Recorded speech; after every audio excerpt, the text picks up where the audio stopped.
Ante todo, muy buenas tardes. Siendo las 3 de la tarde, nunca me voy a olvidar de ese país, que es la hora del café, ¿no?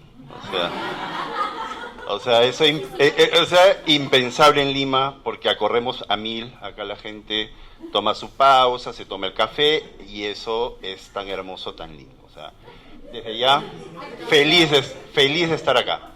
Entonces, en efectos de presentarme, mi nombre es Jorge Achín Vázquez, licenciado en Arqueología por la Universidad Nacional Mayor de San Marcos, docente también de profesión. Me he desempeñado también en temas de museos, trabajando para el Ministerio de Cultura del Perú. Y bueno, acá les traigo una exposición, una experiencia que se desarrolló en el Aeropuerto Internacional Jorge Chávez, ¿no? Que parte de una gestión arqueológica y cuyo desenlace fue un centro de interpretación. Y les voy a contar a continuación.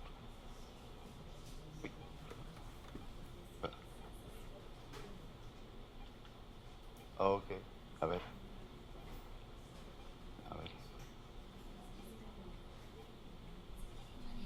Ok.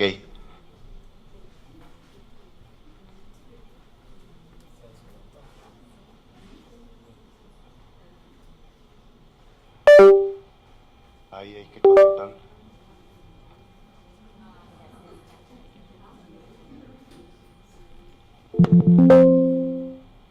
Ahí.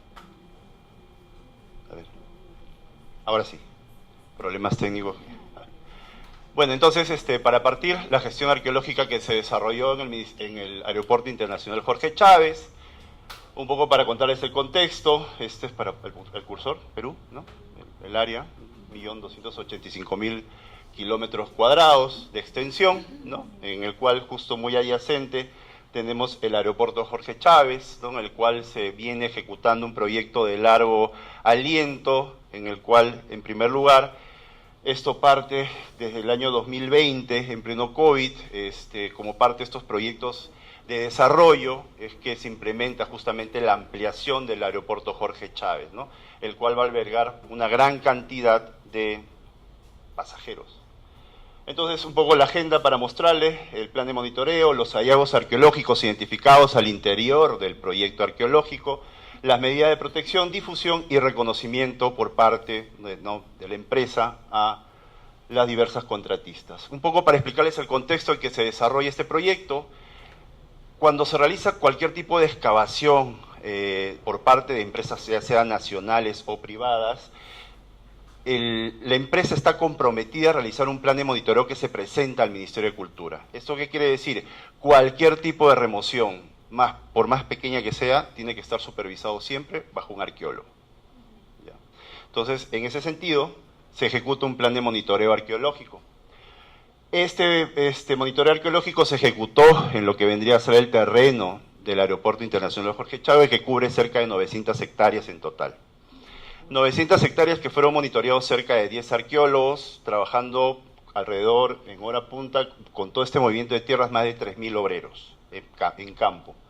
Entonces, un poco para contarles el área de extensión, cómo era antes el área donde está la expansión del aeropuerto, campos de cultivo, y finalmente todo el movimiento de tierras que se hizo, ¿no? Millones de metros cúbicos de tierra que tenían que ser supervisados por un equipo permanente de arqueólogos, tanto de día como de noche. Entonces, ahí tenemos justamente con la maquinaria y el arqueólogo trabajando.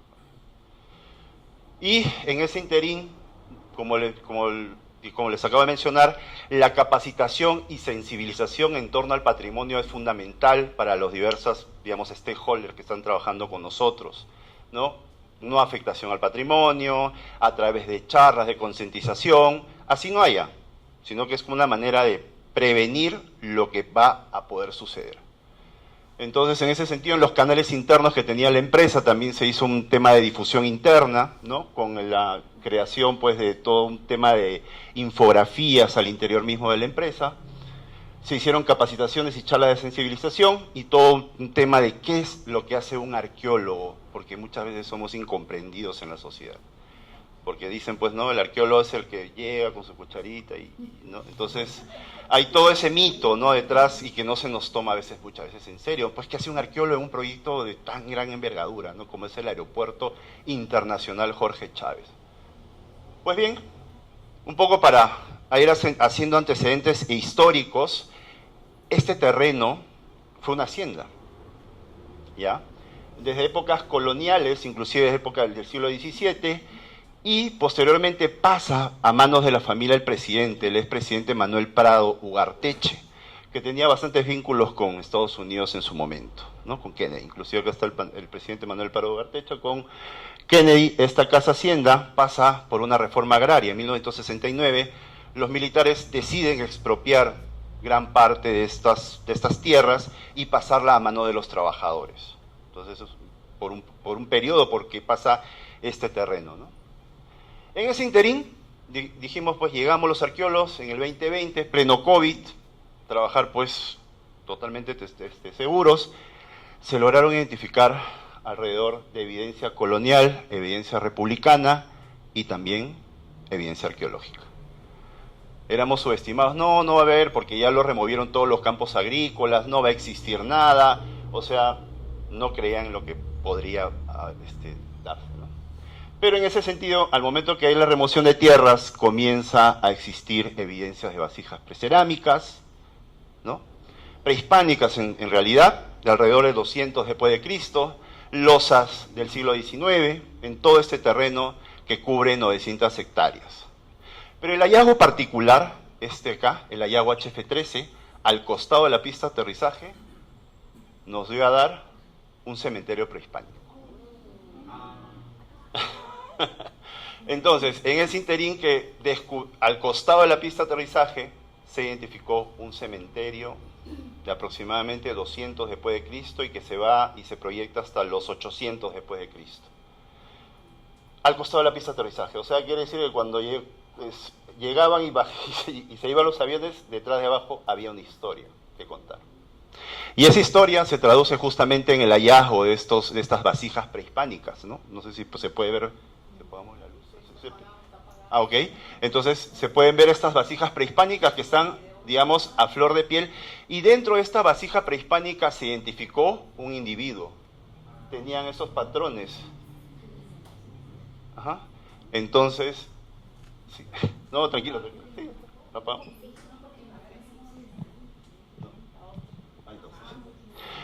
Entonces, al momento de la excavación se decidió, digamos, abrir cada vasija.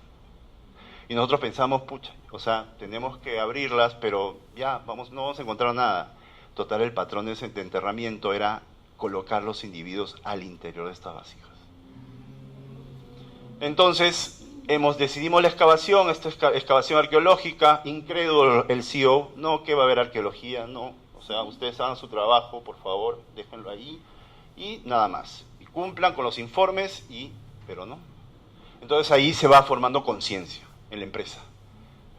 Ingenieros, CEO, gerentes de construcción, que ya comienzan a cambiarles la visión de la arqueología, y en este caso la arqueología nacional. Entonces, en ese sentido, un pequeño videíto, no sé si lo podemos correr. Entonces, ahí estamos al 2020, COVID, todos con casco, mascarilla, y al interior, no sé si puede correr. Ahí. Hay un play.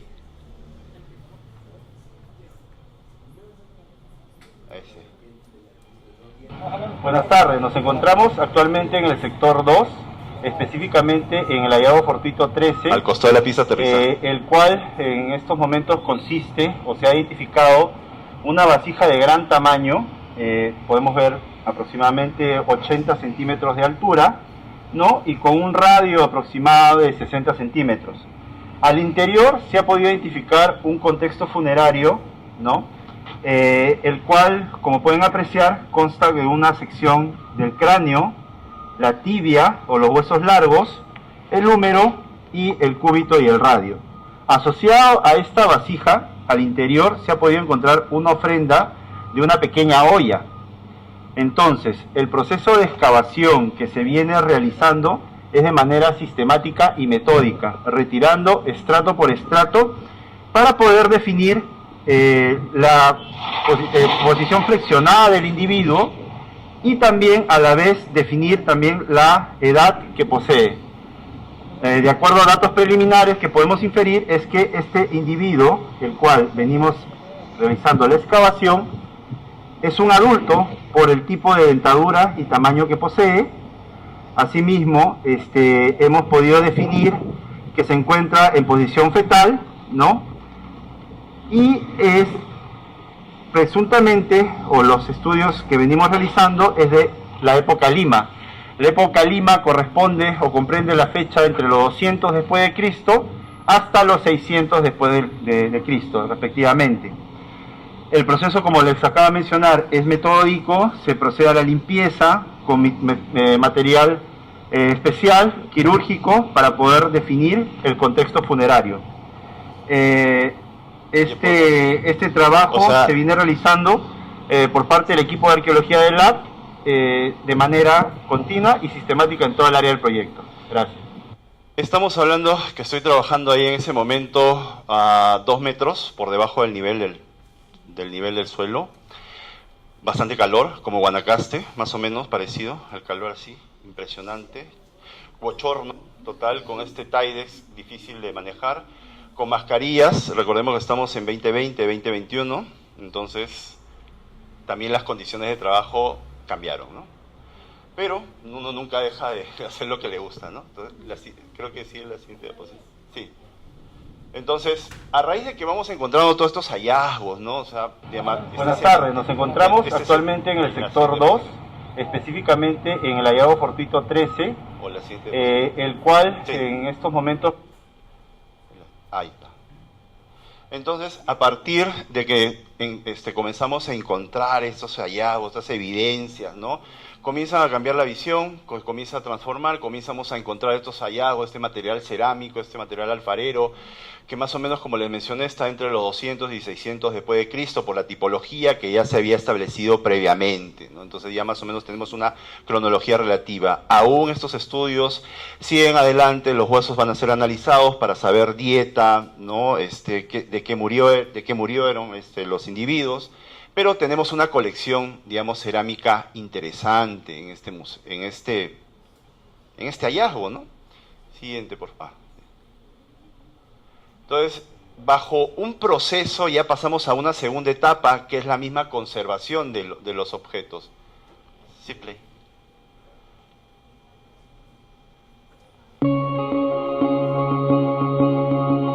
Un equipo de arqueología está permanentemente en obra durante los trabajos que implican movimiento de tierra.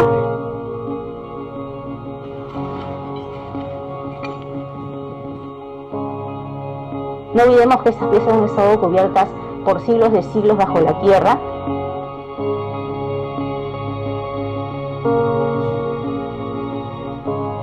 La reconstruimos, ¿no? Han venido aquí 34 piezas para conservarlas.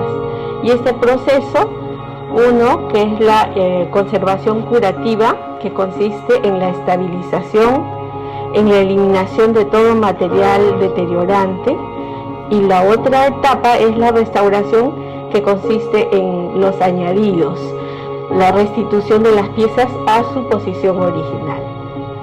El pegado de fragmentos es como armar un rompecabezas tridimensional. La mayoría de estas piezas, como vemos, son de factura sencilla, pero sí expresan mucho en cuanto a la forma, a la utilidad o función que ha desempeñado en su época.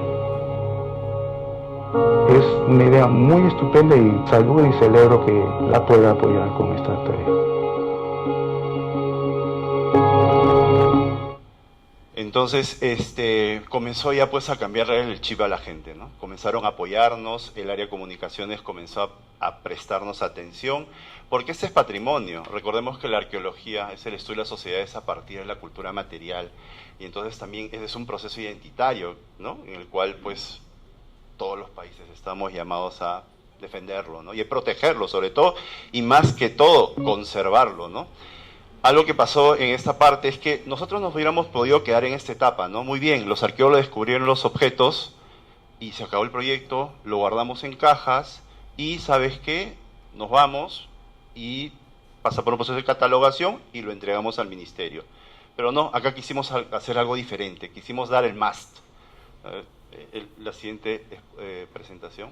Quisimos crear un centro de interpretación.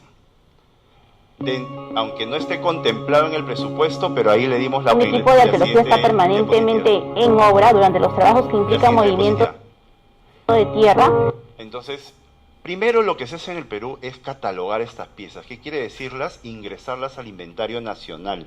Es decir, crearle su partida de nacimiento, ¿no? Y esto tiene un registro, porque si no, no las puedes exponer, o sea, ya, digamos, pasa por un proceso de inventario y catalogación por parte del Ministerio de Cultura. Entonces, en ese sentido, estas piezas fueron integradas y se declararon Patrimonio Cultural de la Nación a este hallazgo, ¿no? Que, como en un principio les digo, partió de la nada. Una vez declaradas las piezas, se implementó este centro de interpretación, chico, claro que sí, poco presupuesto, no estaba contemplado. Nuestra labor, como les digo, era verificar, excavar y ponerlo en cajas. Pero no, quisimos exponer creando paneles, ¿no?, informativos, vitrinas, ¿no?, para justamente albergar esta pieza, y inclusive dentro de esta hacienda se encontró una rueda de molino. Entonces, toda una historia que contar, ¿no? Por eso es que creamos una línea de tiempo, ¿no?, desde el cual, pues, los terrenos del Jorge Chávez tienen una historia que decirnos, una historia que contarnos, que viene desde los 200 después de Cristo, hasta 2018 y continuamos para adelante, ¿no? Pasando por la época Lima, por la época colonial, por la época justamente de la hacienda, por el momento que expropian la hacienda, el momento que LAP entra a intervenir a este terreno y a desarrollar todo este proceso, digamos, histórico. Y se considera la línea de tiempo. La línea de tiempo en un principio solamente partía de acá, pero nos hemos ido hasta el fondo, hasta casi los 200 después de Cristo. Entonces, esto que nos ha permitido, a partir justamente de estas manifestaciones arqueológicas a nivel de alfarería, a nivel de vasijas, es crear réplicas de estas vasijas. Entonces, al momento que nosotros creamos estas réplicas, ¿no?, comenzamos a darles, cada vez que venía una visita oficial, un ministro, ¿no?, entidades o diversas a visitar, se llevaban esto como una forma de... Y esto lo hizo un artesano, ¿no?, en el cual justamente vamos con el tema identitario, ¿no? Ayacuchano, muy hábil con el tema de la cerámica, así como han sido los ancestros en ese momento, y se generaron una serie de réplicas. Entonces, y estas se daban o se entregaban a manera de premio a las mejores contratistas que se desarrollaban, como que tenían buen performance al momento de cero seguridad, porque ustedes saben que una obra de esta envergadura puede generar accidentes y muertes. Se está manipulando maquinaria. Entonces, una forma de dar y retribuir era generar estas réplicas de figurinas arqueológicas, ¿no? ¿Y qué se nos viene? Saberes previos, para entender un poco los saberes previos. Egipto inaugura 2 museos en 2 terminales del aeropuerto del Cairo. El aeropuerto de Estambul estrena Museo de Arte y Cultura y el asombroso Museo del Aeropuerto de Ámsterdam. Entonces, como objetivo, y ya se ha conversado, es que se va a crear un museo dentro del aeropuerto. Recordemos que son 12 millones de personas que están visitando el terminal. Entonces, como consecuencia de eso, le dimos la vuelta, siempre sacando la vuelta, y vamos a tener un museo dentro del Aeropuerto Internacional Jorge Chávez. Esto a partir de esta iniciativa, donde la arqueología, digamos que en principio fue vista, ¿no?, fue vista, digamos, de manera pues lejana, ahora lo estamos interiorizando. ¿Cuánto tiempo hemos pasado en el aeropuerto? Más de 1 horas, sin mirar nada. Entonces, una de ellos, recordemos que los aeropuertos son puerta de entrada hacia el país. Qué bonito sería ver en el Juan Santamaría también replicando experiencias, una esfera, una vasija, ¿no?, de la Ceiba, con iconografía. Entonces, eso también refleja la identidad de los países, ¿no? Y eso forma, pues, ¿no?, la conciencia para los pasajeros y para la gente que está de llegada y de salida. Entonces, eso como objetivo se tiene a partir de estos saberes previos. Y bueno, un poco para ver ya la forma del aeropuerto, lo que va a ser de acá a la inauguración el próximo año. Tenemos justamente la iconografía, el colibrí de la línea de Nazca. Y la forma y el diseño que ustedes ven se ha concebido bajo esta iconografía del colibrí.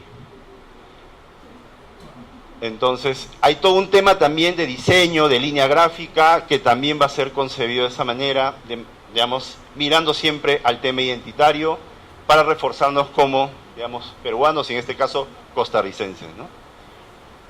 Muchas gracias.